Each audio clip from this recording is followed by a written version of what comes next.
پاکستان، ترکی، قطر اور متحدہ عرب امارات نے ٹرمپ کے غزہ سے متعلق بورڈ آف پیس میں شمولیت کی دعوت کو قبول کر لیا ہے، اور دنیا میں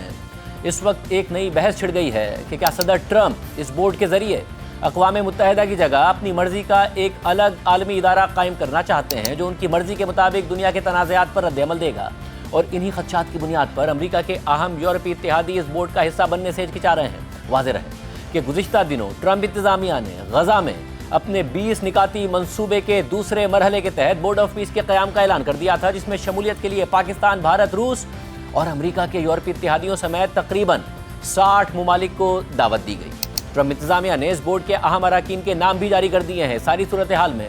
کچھ یورپی ممالک ٹرمپ کے بورڈ آف پیس میں شمولیت پر محتاط نظر آ رہے ہیں، تاہم امریکہ کے مطابق اب تک 20 سے زائد ممالک نے شمولیت کے لیے رضامندی ظاہر کر دی ہے۔ اس سے پہلے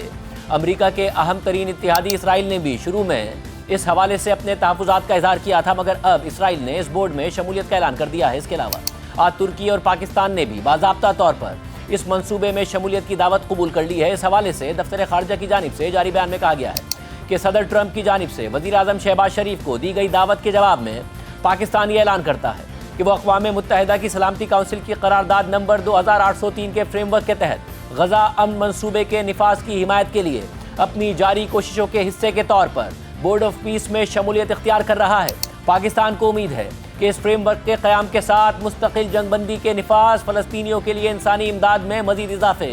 اور غزہ کی تعمیر نو کے لیے عملی اقدامات کیے جائیں گے۔ پاکستان کو یہ امید بھی ہے کہ یہ کوشش ایک قابل اعتماد اور مقررہ مدت پر مشتمل سیاسی عمل کے ذریعے فلسطینی عوام کے حق خود ارادیت کے حصول کی وجہ بنے گی، جو بین الاقوامی قانونی حیثیت اور متعلقہ اقوام متحدہ کی قراردادوں کے مطابق ہو، اور جس کے نتیجے میں 1967 سے پہلے کی سرحدوں پر مشتمل ایک آزاد، خود مختار اور جغرافیائی طور پر مربوط فلسطینی ریاست قائم ہو، جس کا دارالحکومت القدس شریف ہو۔ پاکستان ان اہداف کے حصول اور اپنے فلسطینی بھائیوں اور بہنوں کی تکالیف کے خاتمے کے لیے بورڈ آف پیس کے رکن کی حیثیت سے اپنا تعمیری کردار ادا کرنے کا منتظر ہے، جبکہ پاکستان، ترکی اور اسرائیل کے علاوہ متحدہ عرب امارات، مراکش، ویتنام، بیلاروس، ہنگری، قازقستان اور ارجنٹینا بھی ٹرمپ کے بورڈ آف پیس میں شمولیت کی دعوت کو قبول کر چکے ہیں۔ تاہم برطانیہ سمیت دیگر یورپی ممالک کا کہنا ہے کہ انہیں دعوت نامے موصول ہو گئے ہیں، مگر انہوں نے ابھی تک اس پر کوئی جواب نہیں دیا، اور فی الحال صرف فرانس نے واضح طور پر اس بورڈ میں شمولیت کی دعوت کو مسترد کر دیا ہے،